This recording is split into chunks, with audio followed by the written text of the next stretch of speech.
Okay,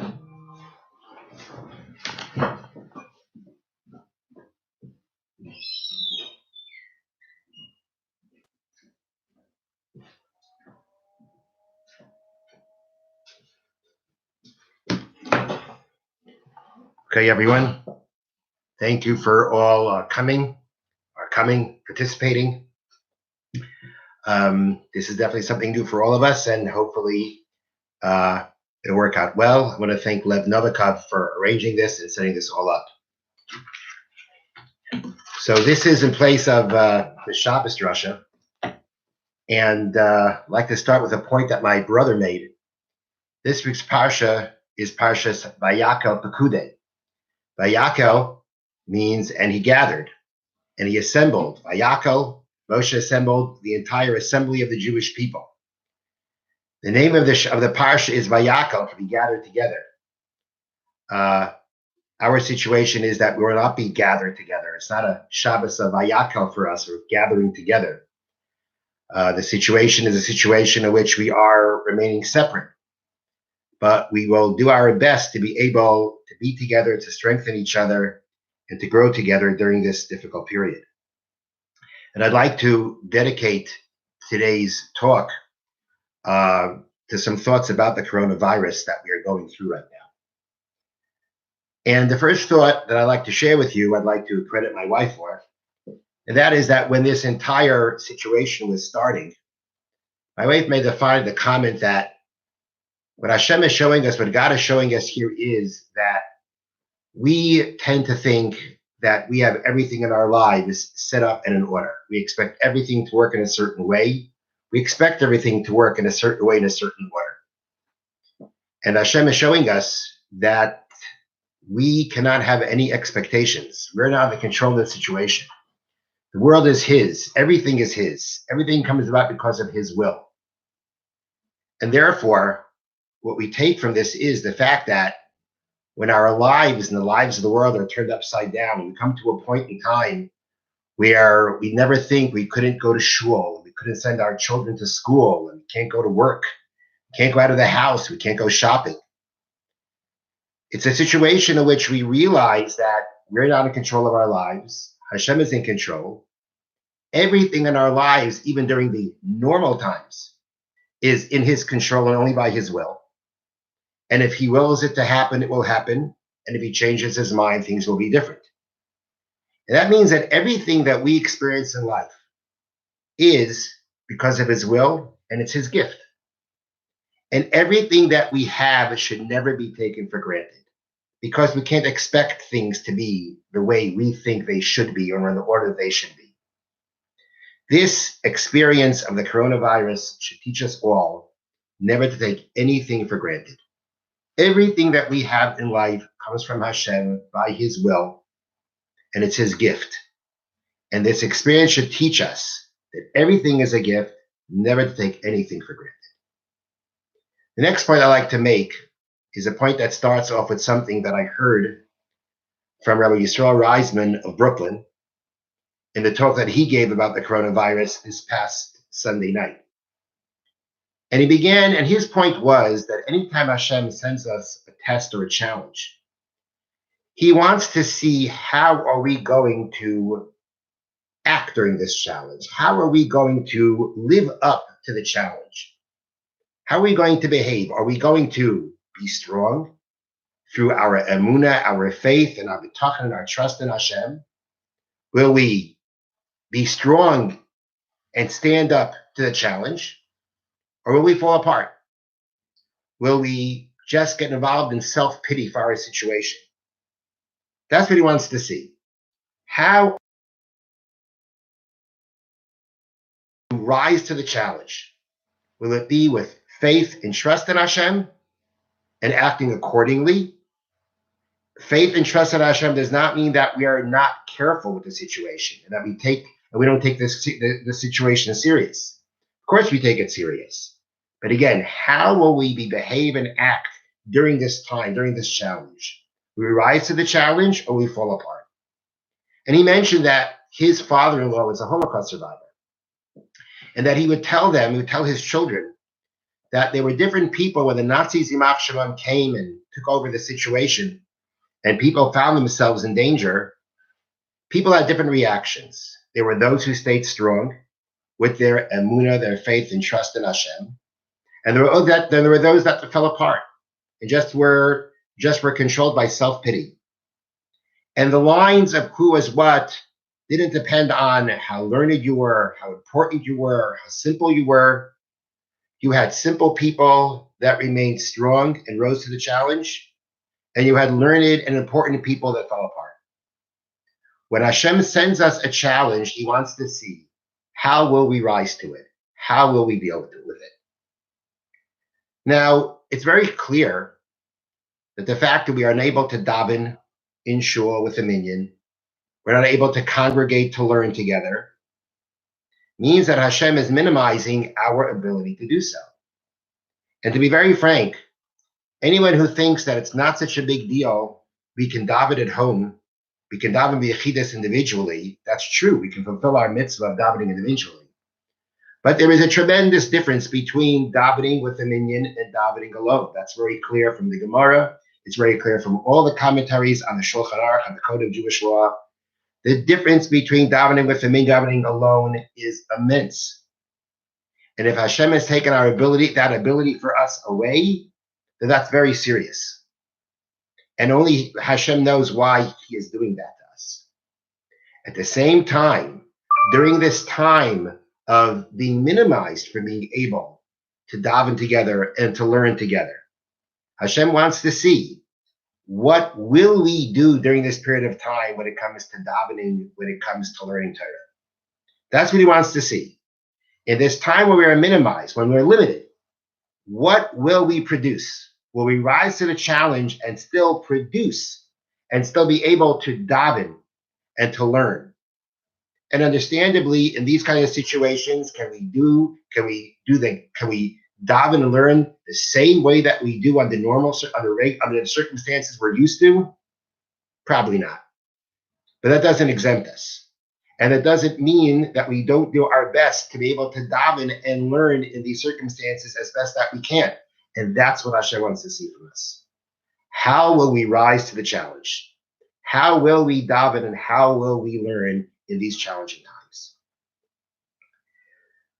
I believe I mentioned this before, but Rabbi Chaim Friedlander was a rabbi of the Panevish Yeshiva in Bnei Brak in Israel. And he died at the age of 63 from cancer. And he wrote many little notes for himself as he was ill. Notes that he used to strengthen himself. And his family eventually printed them. And of course, they have lessons for all of us. And he writes that one of the things that he realized is, one of the things that he always tried to strengthen himself and remind himself was that even when Hashem creates limits for us, we still have a mission. Whatever situation Hashem puts us in, no matter how limiting it may be, and Rabbi Friedlander was talking about his personal situation, Hashem has a mission for us in that exact situation. It is not that Hashem is taking away our mission. We have a new mission. That mission is that in this kind of situation, in this limiting type of situation, we still have our unique mission to fulfill in his service. And when we do that mission in those limiting situations, we have a rule, Pirkei Avos teaches us, Lefum Tzara Agra. According to the difficulty, that is the reward.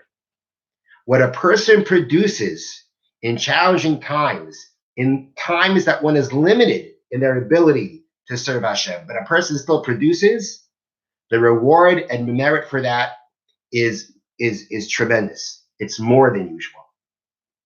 And therefore, again, we have to realize that Hashem is giving us this challenge, and in certain ways, this opportunity to be able to serve him in this limited state, but how much more reward and greater the merit will be when we do what we need to do in this challenging time and limiting time.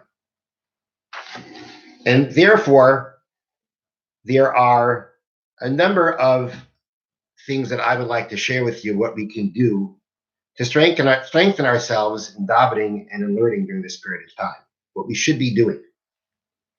And one thing, and I'd like to speak about a few things regarding davening. Clearly, it's a challenge to daven at home, and especially when our family's at home. Our children have their schedules with their schools, and it's a challenging time. We should make sure that we get up for davening early enough. Men, women, children should get up in time to daven early enough before things get too busy in the house and it's hard to daven. Get up early enough that you should be able to daven as best as possible, undisturbed, without the commotion of the house, to be able to daven properly. The truth is that if we can't daven with a minyan, the best thing to do is to daven what's called vasikin. Vasikin means to start davening before sunrise, say Shema shortly before the sunrise, so that at sunrise we should be able to daven the Shema Esrei. That this morning was 6:46. It's not that early. And if we're able to get up early enough to daven vasikin, that's a very important thing to do if we can do it. Because vasikin is the best form of davening. And if you can't daven with a minyan, vasikin would be the best thing to do, to daven Shemona Esrei with the sunrise. Understandably, it's not always easy for people to do. But if we can do it, we should try to do it. If we can't do it, again, we should get up early enough that we should be able to daven without too much commotion in the house, that we can daven undisturbed and with proper concentration. And that the members of the household, other members of the family, everybody should make sure to allow everyone else to daven undisturbed, be able to daven properly. We should all and perhaps another idea would be, if it's possible, for families to daven together. If we daven together, there's a certain sense of togetherness, a certain sense of davening, not by ourselves, but with others, that could also contribute. When it comes to learning, every man, every woman should make sure to add 15 minutes a day to their study of Torah. This is something that we need as a merit for ourselves during this period of time, something we should strengthen ourselves in. 15 minutes a day added to our learning. As been announced, the shul will have resources to be able to study Torah. There are many resources available online to be able to study Torah. Make sure that you add 50 minutes a day of Torah study to your schedule. Another thing I'd like to mention is something regarding the fact that all our families, we're all together in our house, together more than usual. And that could create challenges, create stress, and it create the potential for becoming angry and upset about things. I'd like to share with you a story that brings out something very important about being able to control our anger. And the story goes, it happened around the bris, the circumcision.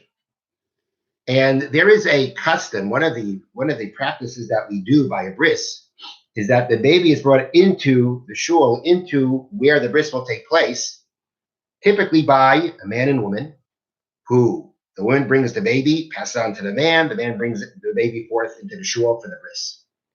And that honor is called kvater, the ones who hold the baby.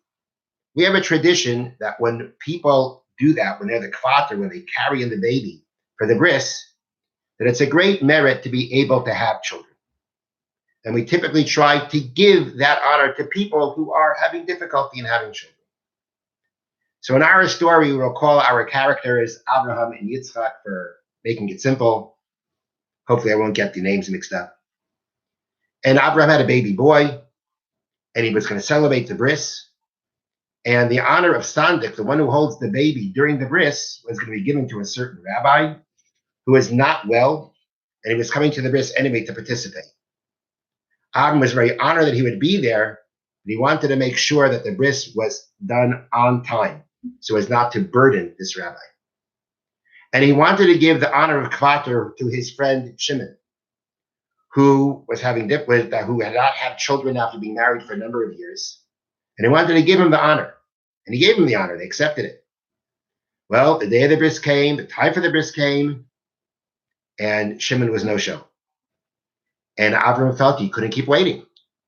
So instead, he gave the honor to another couple. As everybody, the bris was over, they sat down now to have the Suda, the celebratory meal for the bris. Shimon came in, sat down next to his friend, Abraham. And Avram said you could see the smoke coming out of Shimon's ears. And Shimon began telling Abraham it was clear that he was not upset about the fact that Avram started the bris on time, that he didn't get the honor, the honor was given to somebody else, but he was livid at his wife. He started telling Abraham that his wife, she kept fussing with her dress and fussing with her makeup. And because of that, we came late and we missed being Samid. And we missed the bris. And he looked like a pressure cooker that was about to explode. And Abraham realized he's got to do something to calm his friend down because it's not going to be good when they get home. And he told his friend, look, if you keep calm, you stay patient, you don't get angry, that'll be a merit for you to have children, even more than being kvater. And he was able to calm down his friend, and his friend went home, and he let it go. And a year later, Shimon, who was supposed to be kvater with his wife, they had a baby boy.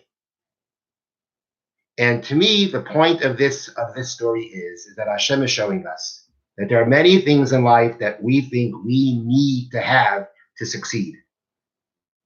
And Hashem is teaching us that it could very well be that when you control your anger and you keep calm, that will be the merit for success.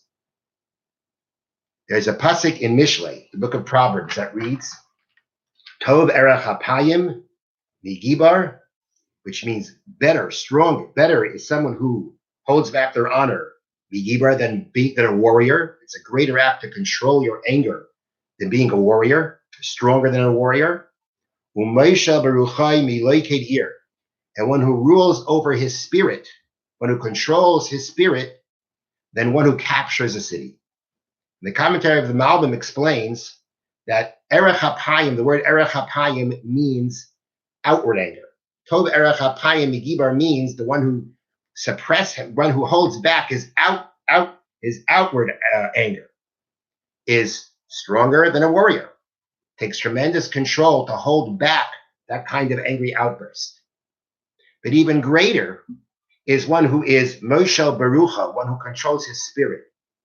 Controlling your spirit here means you're not going to blow up. You're not going to show your anger on the outside, but you'll be full of resentment. A person who controls his spirit and isn't resentful is even greater than someone who captures an entire city. Mishlei teaches us how important it is and how great a merit it is for us to control our anger. And again, the situation that we have now with all the family together and everything needs to be done can be very stressful. It can cause lots of anger and being upset. And we should realize that the more we control that anger and keep calm and peace in the home, that's a tremendous, tremendous merit tremendous merit when a person does that. And therefore, I would like to conclude that we should, in this time of challenge, rise to the challenge. Show Hashem how we can rise to the challenge that He's giving us. And to make sure that we daven properly, that we add learning time, that we keep calm and remain and keep tranquility in our homes. And when we do that, that will be a merit that Hashem should heal all those that are ill, that He should protect us all from illness, that He should provide for all those who are suffering financially due to this situation that we're in, that He give us the emotional strength to get through this stressful time. And in that, and with that, to remove this terrible disease from the entire world. I thank you all for listening.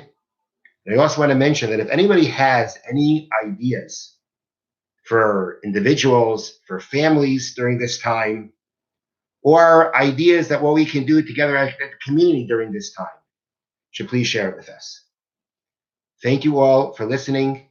I wish you all a beautiful Shabbos. Take care.